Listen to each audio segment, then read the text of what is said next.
Well, every Monday we'd like to find new ways to get healthy. Joining us today is Dr. Jonathan Godfrey from the Portneuf Medical Center. I want to thank you for joining us today. Now, we're talking about something that's very important health-wise, and that's colonoscopies, and that's scanning for colon cancer. Tell us a little bit about when a colonoscopy is performed, what are you looking for, and how can it benefit us?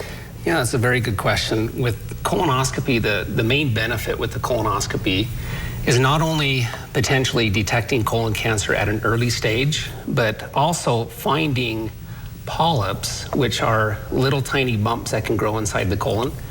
And those polyps eventually can turn into cancer. So the beautiful part of a colonoscopy is we can actually remove those polyps at the time of the procedure and get rid of those polyps before they can turn into cancer down the road. Okay, and so when we're talking about colonoscopies, when should we get them? How old do we have to be, and how often do we have to have them?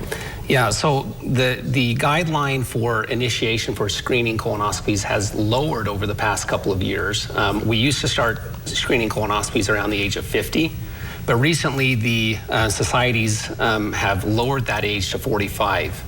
Now, if you have a family history of colon cancer or potentially some other issues, there are times in which we may want to consider doing a screening colonoscopy at the age of 40. But 45 is the general guideline for most adults. Okay, so let's say, for example, somebody who is around the age of 56 has never had a colonoscopy before. You highly recommend that they get one. What's the process? I mean, I've heard people tell me stories about, you know, the chalk juice, and tell me a little bit about that and what this individual has to look forward to. Well, everybody has a story. Everybody who's gone through a colonoscopy has a story about their experience. Mm-hmm. And I will tell you that most people who have gone through this experience will tell you that the procedure itself is very easy to do. And we give you medications, you fall asleep. So the procedure itself is not difficult. The day before the procedure, you do have to undergo a preparation for the procedure. And that's where things can get a little interesting. Mm-hmm. We do have different medications or different bowel preparations that you can use for the colonoscopy. And so the standard treatment was to give was to take a gallon jug of liquid that you would take that would clean out your bowel.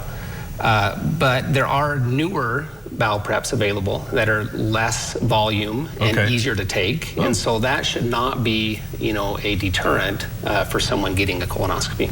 So once you have a colonoscopy, how many years in between should you have them? So if no polyps are found at the time of your colonoscopy, and if there's no family history of colon cancer, then you should have a colonoscopy every 10 years. Okay. Now, if you do find polyps, then you may want to do a colonoscopy sooner. So see your general physician, get a referral, get your colonoscopy. Very good. We'll do that. All right, Dr. Godfrey, thank you so much for joining us today, and we'll be right back. Thank you.